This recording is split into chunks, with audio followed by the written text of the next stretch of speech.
Hello बच्चों, last video में हमने बात किया कि हमारे अकाउंटिंग के यूजर्स कौन होते हैं, इंटरनल और एक्सटर्नल यूजर्स। मैंने पिछली वीडियो में ये भी बताया आपको कि हमारी अकाउंटिंग के मेन ऑब्जेक्ट क्या है। आज हम लोग ये बात करने वाले हैं कि वास्तव में मेरी अकाउंटिंग की शुरुआत कैसे हुई। बुककीपिंग अकाउंटिंग का सिस्टम लाने का एक नाम दिया गया। एक्चुअली ऐसा बोला गया है कि इंडस वैली, हड़प्पा, मोहनजोदड़ो की खुदाई में भी पता चला कि उस समय भी बिजनेस होता था। मुगल काल में तो बिजनेस होता ही था, सदियों पहले बहुत बिजनेस होते थे। तो सवाल उठता है कि हमें अकाउंटिंग की जरूरत पड़ी क्यों? काम हो रहा है। इजिप्ट एक कंट्री का नाम है और इजिप्ट में क्या हुआ कि कुछ लेबर मिट्टी की खुदाई कर रहे थे। तो इजिप्ट एक कंट्री का नाम है, वहां पे एक शहर था बार्सिलोना। तो कुछ लेबर मिट्टी की खुदाई कर रहे थे। अब लेबर आया, गड्ढा खोदा, मिट्टी निकाला, चला गया। अब सवाल उठता है उसको उसका रेम्यूनरेशन कैसे दें, पारिश्रमिक मजदूरी कैसे देंगे। तो वहीं से ऐसा माना जाता है कि उसी टाइम से लोगों को अकाउंटिंग की नीड महसूस हुई। अब पहले क्या था, मनी का तो आविष्कार था नहीं, तो पहले बार्टर सिस्टम चलता था। और अगर आप देखेंगे तो आज भी गांव में बार्टर सिस्टम होता है। गेहूं देके चावल लेना, आलू देके प्याज लेना, कपड़े देकर के बर्तन लेना, ये सब आज भी प्रथा चलती है। भैया पैसा नहीं है, ये सामान घर का है, ले लो और हमको वो सामान दे दो, ऐसा चलता रहता है। तो उस समय भी तो बार्टर सिस्टम ही होता था। मनी कहाँ थी, मुद्रा तो आई नहीं थी उस समय। लेकिन हमने कैलकुलेशन तो करना सीखा। एक लेबर बूढ़ा सा है, मिट्टी उठाया 4 बार, एक जवान सा लेबर है 20 बार मिट्टी और उस कढ़ाई में भरा और निकाला गड्ढा खोद के, तो भाई उसका ज्यादा बनेगा। तो ये काउंट हुआ, किसने 8 घंटे में, 5 घंटे में, 6 घंटे में, जितने घंटे काम दिए गए थे उसने उतने घंटे में इतनी मिट्टियां निकाली, तो उसका ज्यादा निकलेगा। तो मान लेते हैं हमें आलू ही देना उसको, तो भाई जो ज्यादा मिट्टी निकालेगा हमको उसको 10 किलो आलू देना है। तो अगर हमको उसका 50% काम किया होगा तो 5 किलो आलू देना है। तो कुल मिला के अकाउंटिंग तो हुई ना। लेकिन हमारी अकाउंटिंग रियल वे में वर्ल्ड वाइड हम कह सकते हैं 1494 में इटली एक कंट्री का नाम है, इटली एक देश का नाम है। वहां पे एक शहर है वेनिस नगर।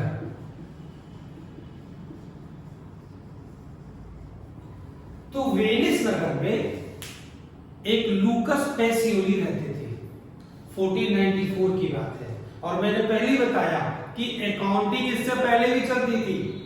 उससे पहले भी वो सब होता था, कैलकुलेशन होता था। उसके पहले भी यूरोपियन कंट्रियां तो बिजनेस करती थी, पहले से डेवलप थी। लेकिन 1494 में एक लूकस पेसियोली एक विद्वान थे, उन्होंने एक सिस्टम बनाया। उस सिस्टम में मुझे 2 सिंबल दिए, डेबिट और क्रेडिट। ये 2 सिंबल मुझे मिले और उन्होंने अकाउंटिंग का एक सिस्टम बनाया कि हम किसी भी ट्रांजैक्शंस को कैसे रिकॉर्ड करें, अपनी बुक्स में कैसे लिखें। और मैंने पहले वीडियो में बताया है अकाउंटिंग का main object find out financial position and profit and loss. तो profit and loss find out करना है और फाइनेंशियल पोजीशन फाइंड आउट करना है। तो इसके लिए इन्होंने 2 सिंबल दिए, डेबिट और क्रेडिट। लूकस पेसियोली ने 1494 में उस सिस्टम का नाम रखा गया बुककीपिंग। ये जो बुककीपिंग सिस्टम का नाम रखा गया ये वर्ल्ड वाइड है, ऑल ओवर वर्ल्ड में फॉलो होता है। क्योंकि अगर आपका बिजनेस इंपोर्ट और एक्सपोर्ट का होगा तो आप खुद सोचिए, आपका ऑफिस न्यूयॉर्क में है, अब तुम बैठे हो यूपी में, इंडिया की किसी भी सिटी में बैठे हो, तो उससे बात करोगे। आप कैसे समझो, तुम हिंदी में बात करो, अगर अमेरिका और जापान और चाइना वाले लोगों से वो क्या समझेंगे।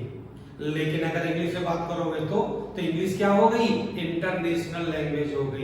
इट मींस तुम कह सकते हो कि ये जो सिस्टम लाए थे ये इंटरनेशनल सिस्टम था। तो सबसे पहले जो पूरे वर्ल्ड में फॉलो होता है वो सिस्टम बुक कीपिंग नाम रखा गया। लाने वाले थे लूकस पेसियोली और 1494 में उसका नाम बुक कीपिंग रखा गया।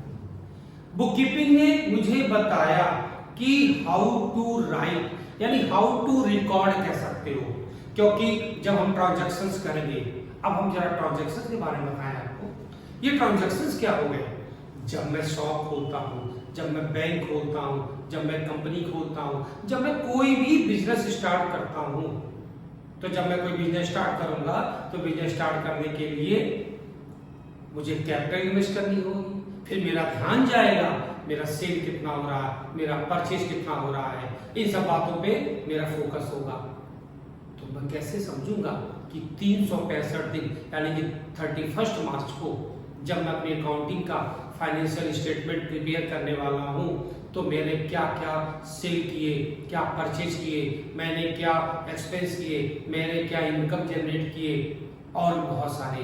तो मैंने गुड्स परचेज किया, मैंने गुड्स सोल्ड किया, मैंने सैलरी पेड की, मैंने वेजेस दिया, ये सारी चीजें हमारे ट्रांजैक्शंस होते हैं। लेकिन एक बात है वो मनी के टर्म में होनी चाहिए। यानी अगर भारतवर्ष की बात करो, इंडिया की बात करो तो इंडिया में रुपीज चलते हैं, तो रुपीज में होनी चाहिए। हम आपको अगले वीडियो में बताएंगे अकाउंटिंग का कॉन्सेप्ट, अकाउंटिंग का प्रिंसिपल, और वहां पे आप समझेंगे।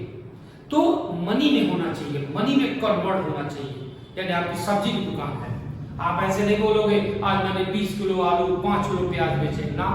आप बताइए 20 किलो आलू कितने रुपए बेचे, 500 में बेचे। आज मैंने 500 रुपए का आलू बेचा, मैंने 200 रुपए का प्याज बेचा, ऐसे बोलोगे रुपीज में। तो जब भी हम कोई ट्रांजैक्शन होगा हम उसको रिकॉर्ड करेंगे। तो रिकॉर्ड करने के लिए हमें रूल्स चाहिए, किस सिस्टम से करेंगे, यही लूकस पेसियोली ने बताया। तो उन्होंने बताया कि आप किसी भी ट्रांजैक्शन को हाउ टू रिकॉर्ड यानी रिकॉर्ड कैसे करोगे अपनी रजिस्टर में, day by day per day आपको हर ट्रांजैक्शन को रिकॉर्ड करना है। और हमारे अकाउंटिंग में, हमारे बुक कीपिंग में जिन सारे वर्ड का हम लोग यूज करते हैं, मैं थोड़ा सा उस वर्ड के बारे में भी आपको बताना चाहता हूँ। थोड़ा सा अगर उन वर्ड की डेफिनेशन 2-2 लाइन की समझ लोगे तो जब तुम ट्रांजैक्शंस को रिकॉर्ड करने के बारे में सीखना शुरू करोगे, कैसे रिकॉर्ड करते हैं, उसके रूल्स क्या है, तो थोड़ी सी आपको आसानी होगी। आइए मैं आपको बता रहा हूँ कि हम लोग कैसे कौन कौन से वर्ड यूज करते हैं। थोड़े से मैं वर्ड आपको बताऊंगा।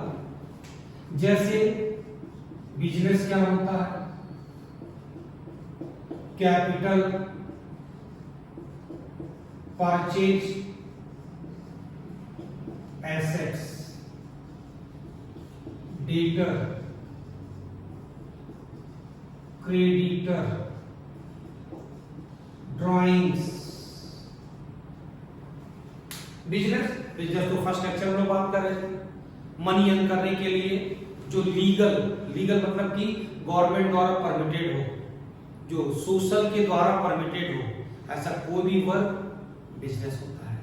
बिजनेस का मतलब हो गया कि मुझे पैसे अर्न करने हैं, मैं जॉब नहीं कर रहा हूँ, मैं सर्विस नहीं कर रहा हूँ, मैं प्रोफेशनल नहीं हूँ, इट मींस मैं बिजनेस कर रहा हूँ। और बिजनेस में आपको बताया गया भी है कि ट्रेडिंग यानी कि परचेज और सेल। तो हम लोग ट्रेडिंग की बात करेंगे, क्योंकि अगर बुक कीपिंग का सही मायने में यूज होता है तो ट्रेडिंग में ही होता है। आप इंपोर्ट एक्सपोर्ट कह सकते हो, छोटी सी शॉप है परचेज सेल कह सकते हो, लेकिन ट्रेडिंग के मायने में यूज होता है। तो मनी अर्न करने के लिए कोई भी लीगल वर्क करते हो उसे बिजनेस कहते हैं। उस बिजनेस में जो मनी इन्वेस्ट की जाती है उसे कैपिटल बोलते हैं।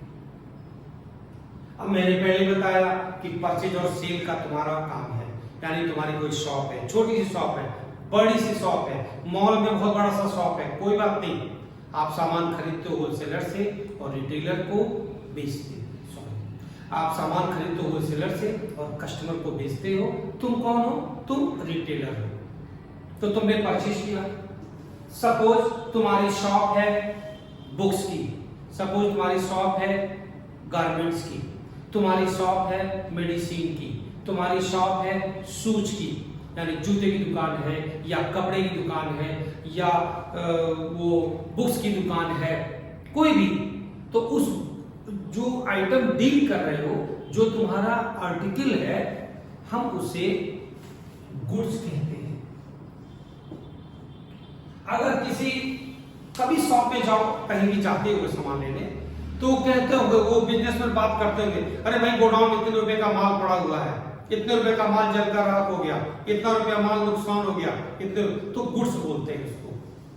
तो जिस आइटम को तुम डील करते हो, उस आइटम को खरीदने को परचेज बोलते हैं। ऐसी कोई शॉप तो नहीं देखे होंगे ना कि वो साड़ी भी बेचता हो और साथ में जूते भी बेचता हो और साथ में किताब भी बेचता हो। ऐसी शॉप कहाँ होती है भाई? दुकान तो एक पर्टिकुलर आइटम की होती है ना। कोई दवाई बेच रहा होगा तो दवाई बेचने वाला कपड़े भी बेचेगा, ये कैसे पॉसिबल है? सबके अलग अलग कैटेगरी होते हैं। तो तुम एक टाइप का ही आइटम डील करते हो। अगर आपका ध्यान जा रहा हो कुछ ऐसी चीजों पे जिसे हम बोलते हैं कि जैसे स्पेंसर में, सुपरमार्केट में, उसका कॉन्सेप्ट अलग है, वो भी हम लोग नेक्स्ट वीडियो में समझेंगे। लेकिन आप ये सोचिए, एक शॉप है, एक पर्टिकुलर आइटम डील करता है, तो जैसे जो भी उसे परचेज बोलोगे।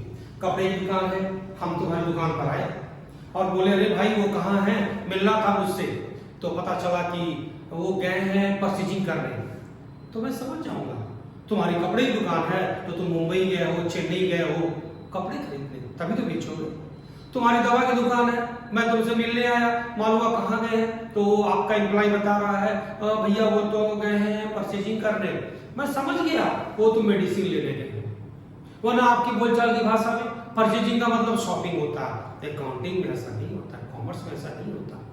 परचेजिंग का मतलब हुआ कि जो आइटम तुम बेच रहे हो उसको खरीदोगे। मान लो तुम्हारी फर्नीचर की शॉप है, फर्नीचर खरीदोगे तब बेचोगे, कोई ब्रांड का फर्नीचर है, खरीदोगे तब बेचोगे, तो फर्नीचर का मतलब परचेज।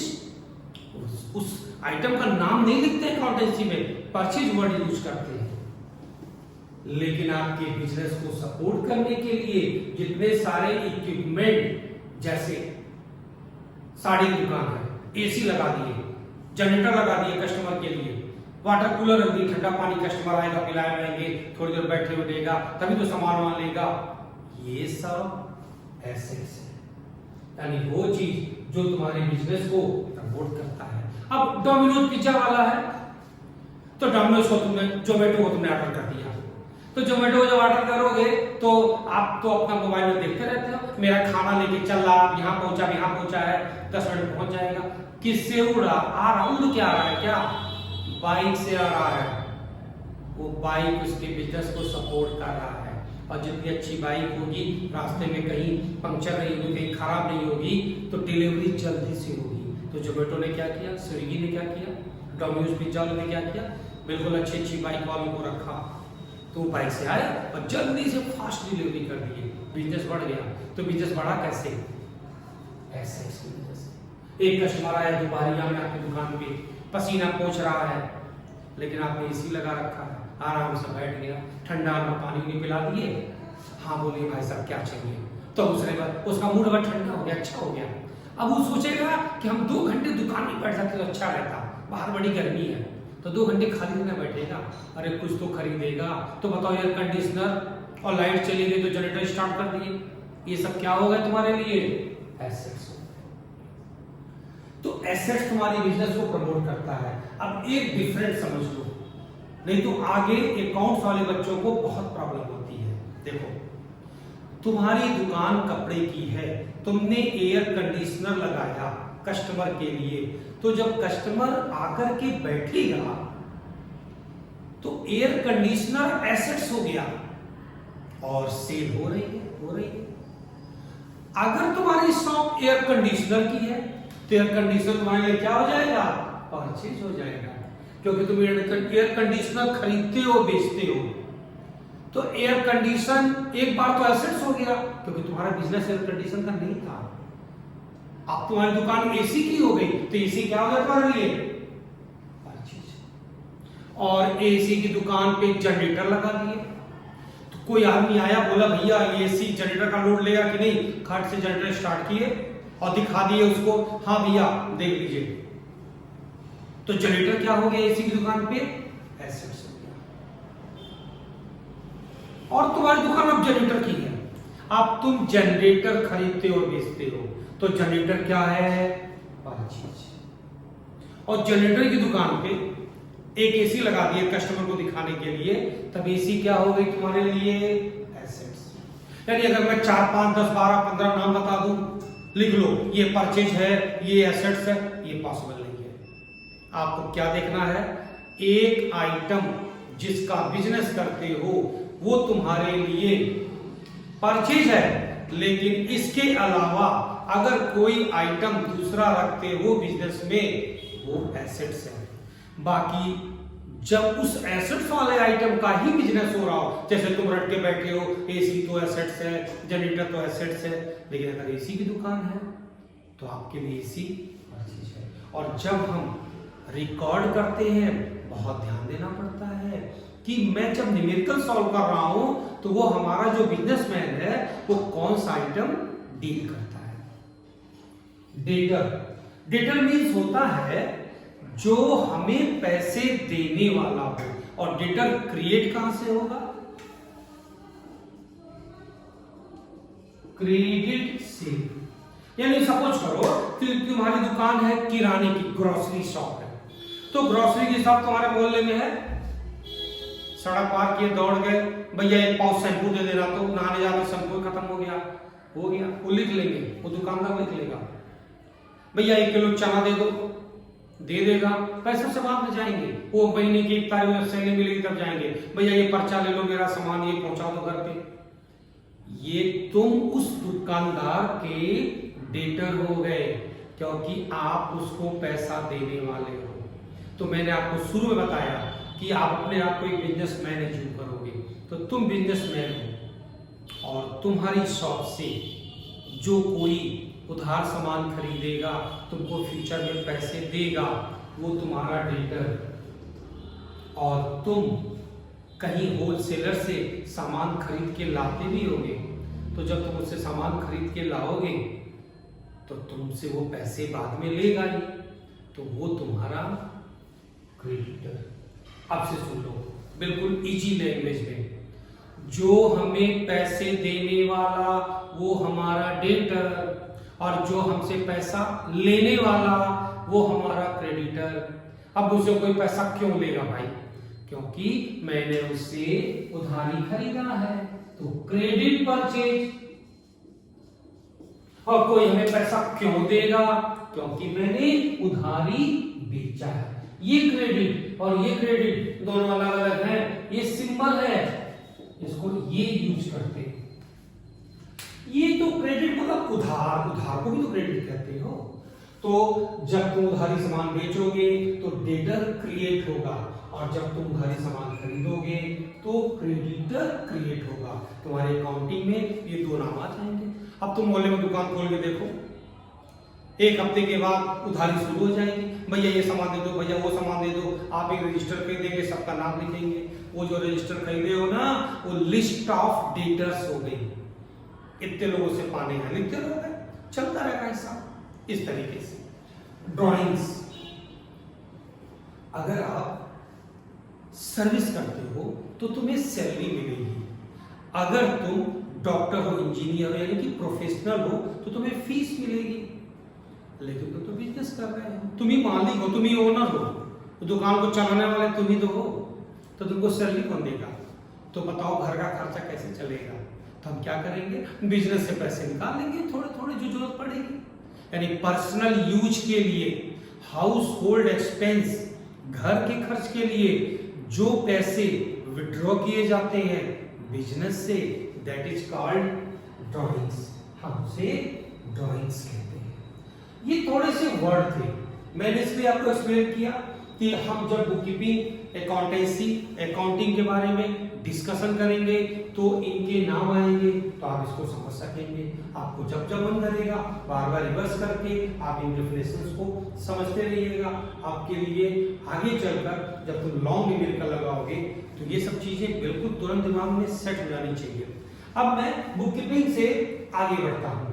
तो बुक कीपिंग के बारे में मैंने बताया कि बुक कीपिंग का आविष्कार हो गया, 1494 में, और उन्होंने एक सिस्टम लाया और दो सिंबल दिए मुझे, एक डेबिट और एक क्रेडिट। मैं आपको एक और थोड़ा सा वर्ड बताता हूं कि मैंने पहले बताया कि हम बिजनेस करते हैं, हमें अकाउंटिंग भी करनी पड़ेगी। मेरी दुकान में चोरी हो गई तो मुझे कैसे पता चलेगा कितने का सामान चोरी हुआ?